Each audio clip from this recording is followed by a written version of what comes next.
Cours de gestion pour 1GA. Payer les fournisseurs. Corriger des applications. L'application numéro 1 traite du paiement des fournisseurs au comptant. Vous êtes en formation dans l'entreprise Frémo, distributeur de peinture et produits dérivés. Le 25 octobre, Monsieur Roman du service comptabilité vous remet 2 factures réglées en espèces et 2 autres à régler par chèque bancaire.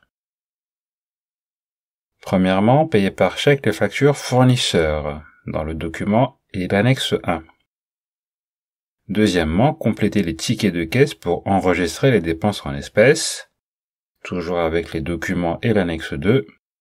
Et enfin, troisièmement, indiquez sur chaque facture la date et le mode de paiement.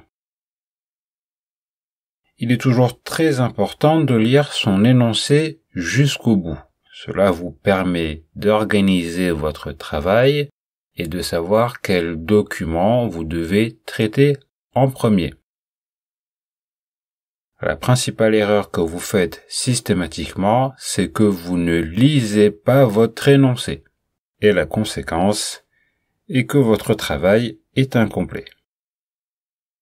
Traitons d'abord la première question. Réglons par chèque les factures fournisseurs.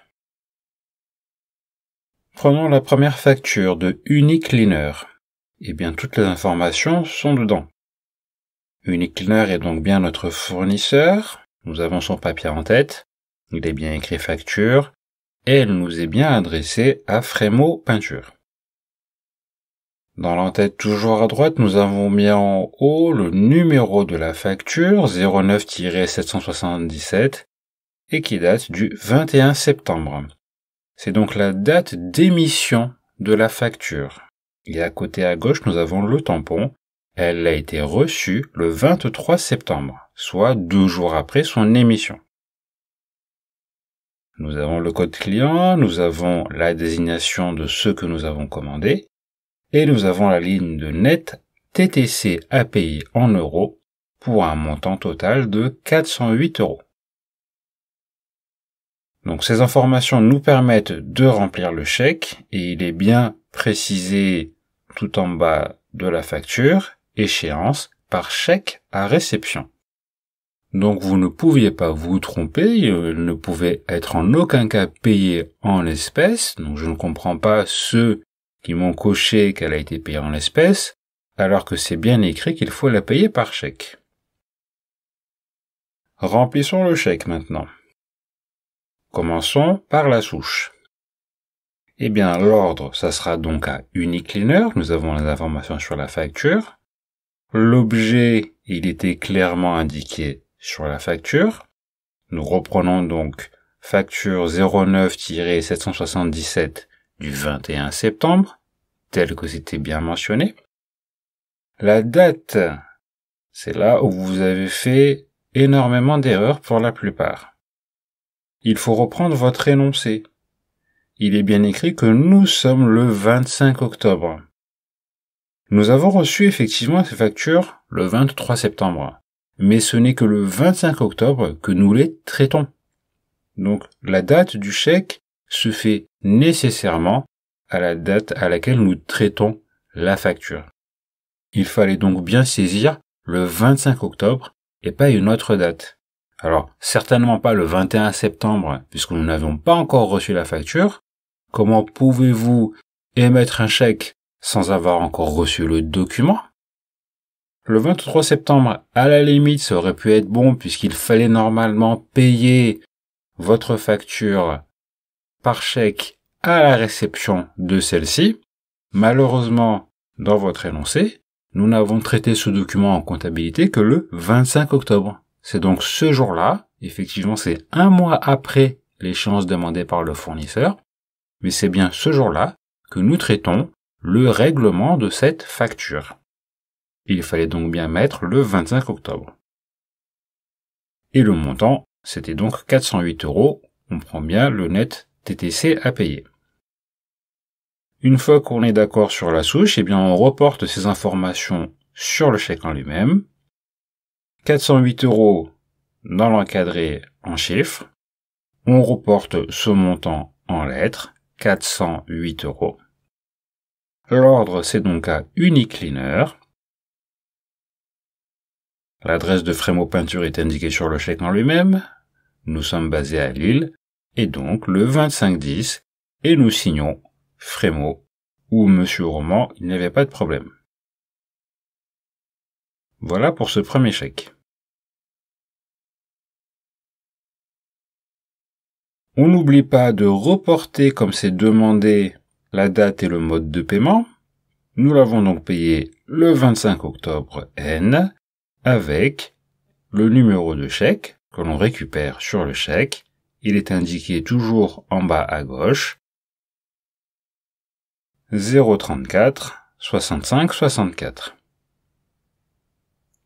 Vous avez donc bien mis à jour votre facture qui a bien été réglée.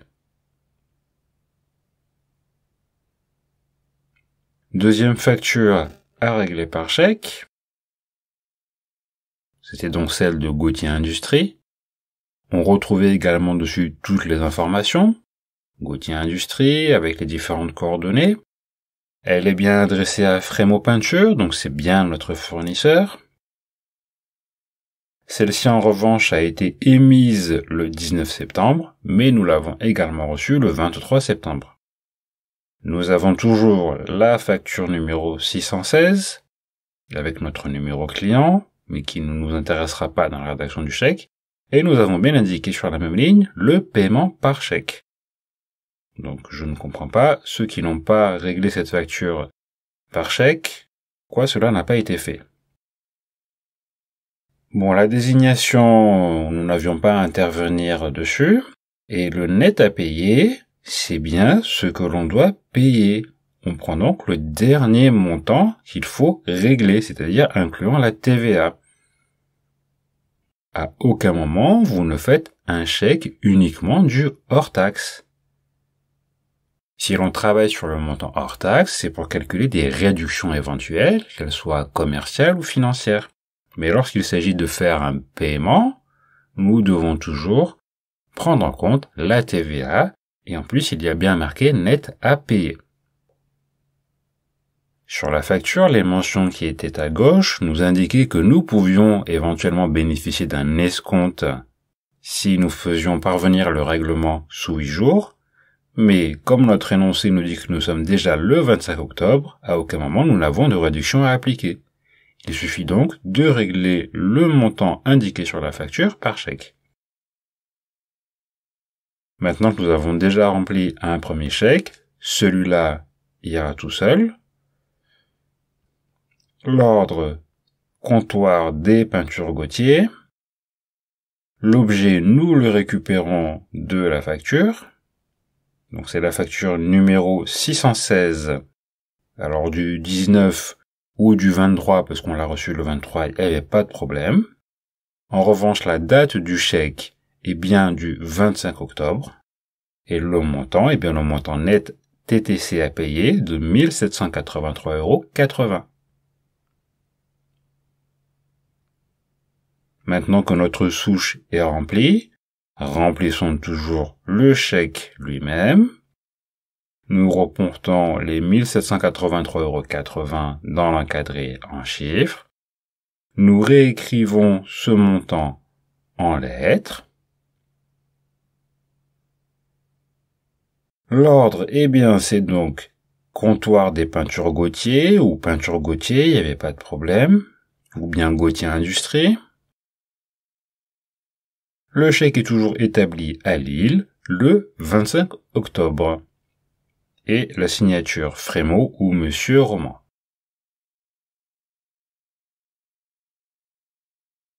Et de la même manière, il fallait penser à reporter le paiement avec la date et le numéro du chèque comme nous l'avons fait précédemment. Deuxièmement, complétons maintenant les justificatifs de caisse pour les paiements en espèces. Eh bien, il n'avait pas non plus de difficultés majeures, parce que lorsqu'on observait attentivement les pièces qui nous ont été proposées, nous avons bien marqué dessus paiement en espèces. Donc ceux qui m'ont écrit que ces paiements, que ce soit la poste ou l'achat de livres, ont été payés par chèque, je ne comprends pas. Il est bien écrit payé en espèces sur ces 2 tickets. Donc à aucun moment vous ne pouvez me cocher un règlement par chèque. Prenons-les donc un par un. Nous retrouvons à nouveau un ticket de la poste concernant des affranchissements, donc un courrier ou un colis envoyé, peu importe. Il s'agit bien toujours d'une dépense. Nous avons payé l'affranchissement. À aucun moment il s'agit d'une recette. Le montant est indiqué sur le justificatif, c'était donc 12,60 €. Le libellé, nous l'avons aussi, donc l'objet concerne un affranchissement à la poste. Et en revanche, la date qu'il faut mettre dans notre justificatif, c'est la date de paiement. Et là, comme c'est de l'espèce, ça a été payé au moment où nous avons reçu le ticket. Et là, il faut donc bien utiliser la date sur le reçu de paiement. C'était donc bien le 23 septembre. Ce n'est pas le 25 octobre que vous allez payer ça. Ça a été déjà payé un mois avant. Le 25 octobre, c'est là que l'on vous remet les pièces justificatives. Ça veut dire que vous avez déjà donné de l'argent à quelqu'un, certainement depuis la caisse de la comptabilité, pour qu'il paye les affranchissements à la poste, mais ce n'est que un mois après que vous obtenez le justificatif comptable et que vous devez donc enregistrer dans le journal de caisse. Donc la date, c'était bien le 23 septembre qu'il fallait mentionner. Ne confondez pas ça avec le chèque. Le chèque a été établi avec un décalage de 1 mois. En revanche, les dépenses en espèces sont payées immédiatement. Donc il faut bien se baser sur la date qui est indiquée sur le ticket qui nous est remis. Et la signature, c'est donc Monsieur Roman. Une fois qu'on a bien compris cela, eh bien, l'autre pièce justificative se traite de la même manière. C'est également une dépense. Le montant est indiqué, c'est 22 €. Donc il fallait bien faire attention, ce montant de 22 € comprend déjà de la TVA à 5,5%. Il a été réglé en espèces 30 €. Il y a donc eu un rendu monnaie de 8 €. Mais ce qui a été payé, c'était bien 22 €. Ici, voilà, on pouvait mettre documentation juridique Le Furet du Nord, pas de souci. Et sur ce document aussi, la date de règlement en espèces était également le 23 septembre. Mais de la même manière, nous n'avons eu cette pièce qu'un mois après. Donc au niveau des acquis, il fallait donc bien indiquer payer le 23 septembre en espèces. Et là, votre contrôle de pièces et de paiement est terminé. Deuxième application. Payer les fournisseurs par effet de commerce. Vous êtes en formation dans l'entreprise Miss, constructeur de maisons à Ossature-Bois. Le 2 février, Julien Lenoir, responsable comptabilité finance, vous demande de traiter les opérations de paiement par effet de commerce. Premièrement, effectuez les travaux relatifs aux effets en liaison avec les factures des fournisseurs reçus et complétez l'échéancier des effets à payer. Doc 1 et annexe 1 à 3. Deuxièmement, prenez connaissance du courriel que vous a envoyé Monsieur Lenoir, Doc 2, puis vérifiez et traitez le relevé des LCR présenté au paiement, annexe 4. Et la dernière question, je ne vous l'ai pas proposé dans l'exercice. Sur cet exercice, mes commentaires sont les mêmes que le précédent, c'est que vous ne lisez pas suffisamment vos documents et votre énoncé. Nous sommes donc l'entreprise Miss. Si nous recevons des factures, c'est donc nous le client. Et nous recevons des factures de nos fournisseurs. Nous sommes le 2 février. Il faut donc bien regarder à quelle date nous recevons nos documents afin de pouvoir déterminer à quelle période nous devons les régler. ce qui nous permettra de vérifier nos échéances. Commençons par regarder nos factures. Elles sont construites de la même manière. Donc ce sont bien des factures de nos fournisseurs. Nous avons 13 matériaux, 3M Brico Matériaux. Nous avons donc leurs coordonnées qui sont situées en dessous. Et chacune d'elles est bien adressée à Miss SARL, qui est la société dans laquelle nous travaillons. Sur ces factures, nous avons bien les références et nous avons bien les dates d'émission. Pour 13 matériaux, nous avons une date émise le 28 janvier. Et Brico Matériaux, elle a été émise le 31 janvier. Pour la facture de 13 matériaux, eh bien, en dessous de la date du 28 janvier est bien précisé échéance le 15 mars, paiement, et en plus c'est surligné, LCR accepté 6 jointes. Parcourons cette facture, à part la désignation et les différents montants. Donc elle est d'un montant net TTC en euros de 924 euros. Et nous avons bien dans les modalités de paiement que la présente facture est payable par LCR papier accepté et retournée sous 15 jours à la date de la facture. À défaut d'acceptation, la facture est immédiatement exigible. Il faut donc retourner l'effet de commerce. Nous sommes le 2 février, donc nous venons à peine de recevoir la facture peu après son émission, et il faut donc bien traiter et valider l'effet de commerce reçu, la lettre de change que nous avons reçue de notre fournisseur, c'est donc lui qui l'a établi, et il faut donc l'accepter afin que le 15 mars, le règlement se fasse tout seul suite à notre acceptation. Regardons tout de suite, puisqu'elle est à côté, la facture de Brico Matériaux. Donc facture numéro 604 du 31 janvier. La désignation, d'accord, pas de difficulté. Échéance le 15 mars. Et paiement billet à ordre en retour. C'est-à-dire que c'est à nous, Miss SARL, d'envoyer l'effet de commerce à notre fournisseur. Donc le sens n'est pas le même. Nous pourrons payer à échéance grâce au billet à ordre, mais cette fois-ci, ça sera à nous de rédiger l'effet de commerce. Donc si dès le départ, vous ne regardez pas attentivement vos documents, nécessairement, vous allez mélanger les effets de commerce. Reprenez le cours que nous avons fait précédemment pour bien déterminer dans quel sens nous utilisons soit la lettre de change, soit le billet à ordre. Commençons par la facture de 13 matériaux. Eh bien, dans une lettre de change, nous utilisons les vocabulaires de tireur et de tirer. 13 matériaux, c'est notre fournisseur, c'est donc lui qui nous envoie l'effet de commerce. Il s'appelle donc le tireur. Miss SARL, notre société, nous sommes donc son client. Dans le vocabulaire des effets de commerce, Miss SARL est le tiré. Le montant net à payer, nous l'avions, c'était donc 924 euros.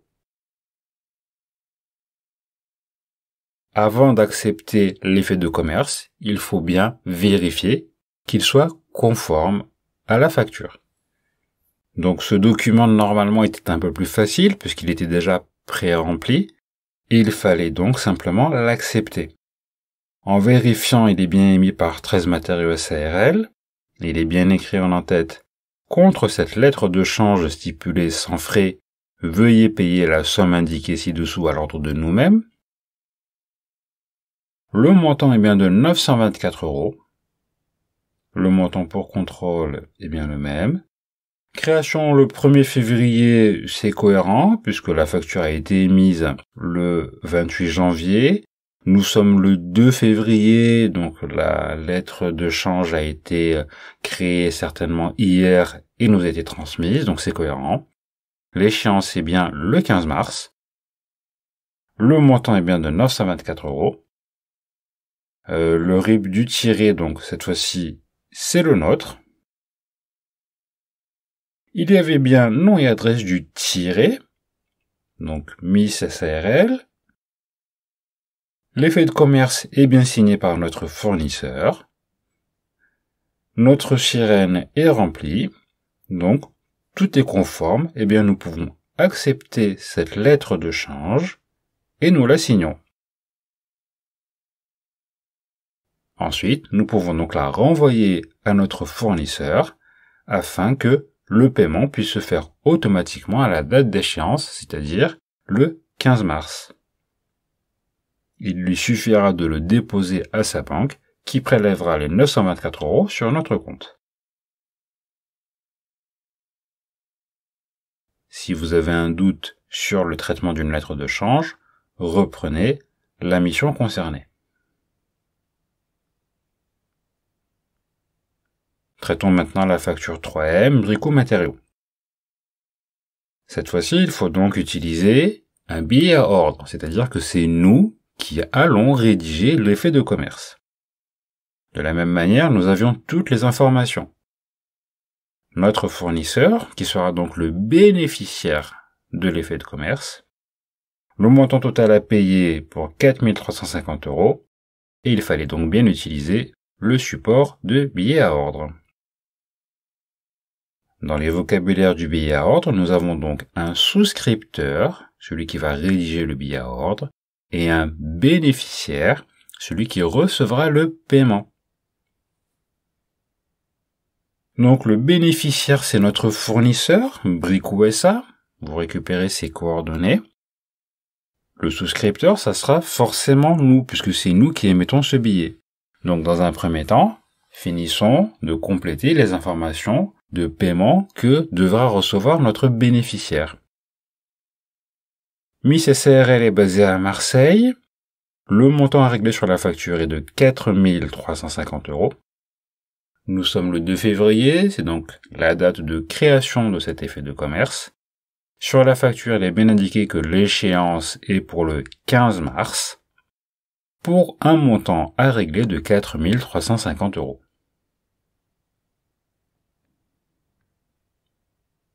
La domiciliation, c'était la même banque évidemment que l'on pouvait récupérer depuis la lettre de change. Tout comme notre RIB, il était indiqué sur la lettre de change, il fallait donc bien récupérer le RIB du tiré sur la lettre de change afin de le reporter en tant que RIB souscripteur sur le billet à ordre. Le souscripteur, c'est donc nous, pas de difficulté. On récupère également le sirène. Et ensuite, nous terminons en signant ce billet à ordre. De la même manière, si vous n'êtes pas sûr d'avoir bien compris, reprenez la mission concernée, vous l'avez bien le schéma qui permettait de pouvoir traiter un billet à ordre pour bien distinguer le sens de transmission de l'effet de commerce. Nous n'avions que 2 effets de commerce à traiter, une lettre de change et un billet à ordre. Nous pouvons donc maintenant compléter l'échéancier des effets de commerce à payer. Eh bien, nous avions 13 matériaux à régler par lettre de change. Donc, ces 2 documents ont été acceptés le 2 février, c'est la date de l'exercice. 13 matériaux, c'est pour un montant de 924 € et une échéance au 15 mars. Il faudra bien envoyer la lettre de change dans les délais demandés par le fournisseur et le montant sera prélevé sur notre banque directement au 15 mars. Le fournisseur Brico Matériaux a été réglé par billet à ordre que nous lui avons fait parvenir, toujours le 2 février, pour un montant de 4 350 € et toujours pour une échéance au 15 mars. Il lui suffira également de déposer cet effet de commerce à sa banque et le paiement s'effectuera à la date indiquée dessus. Traitons maintenant la question 2 afin de vérifier le relevé des LCR reçus par notre banque. Monsieur Lenoir nous indique par courriel en date du 1er février à 9h22 concernant la facture SARL Panis. Après contrôle, la facture numéro 6658 reçue du fournisseur Panis comporte une erreur d'échéance.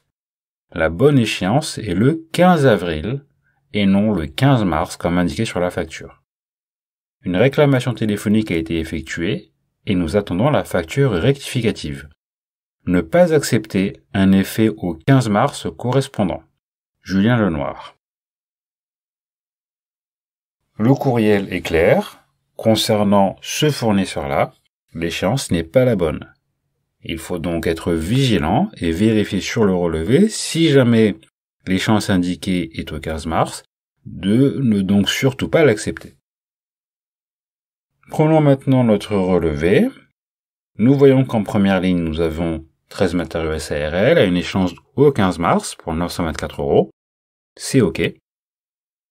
Nous avons ensuite Brico SA, une échéance au 15 mars pour un montant de 4 350 €. C'est OK. On observe bien qu'en légende, nous avons les lettres A et les lettres B qui correspondent soit à des lettres de change acceptées ou à des billets à ordre. Donc, c'est cohérent avec ce que nous avons traité précédemment. Et nous avons effectivement en troisième ligne Panis SARL, mais avec une échéance au 15 mars pour un montant de 1 500 €.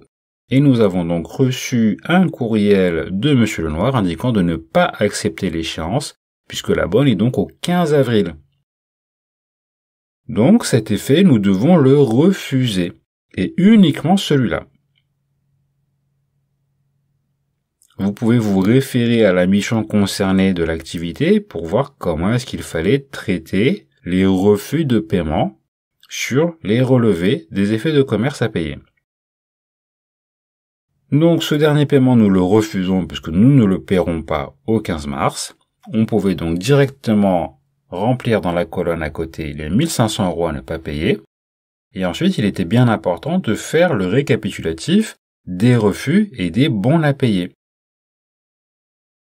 Le total global à payer qui était prévu par notre banque était donc de 6 774 €, qui est donc la somme des 3 effets de commerce indiqués sur le relevé.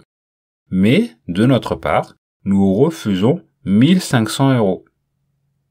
Puisque pour Panis SARL, ce n'est pas la bonne échéance. Le bon à payer est donc la différence 6 774 moins 1 500 € égale 5 274 €. Ça, c'est ce que nous validons comme paiement. Il fallait donc correctement remplir cette partie de bon à payer. Ensuite, il nous suffit de mettre la date et de signer. Si cette partie n'est pas bien claire, je vous invite à revenir sur la mission 4 de l'activité numéro 6 concernant le contrôle des relevés des effets bancaires.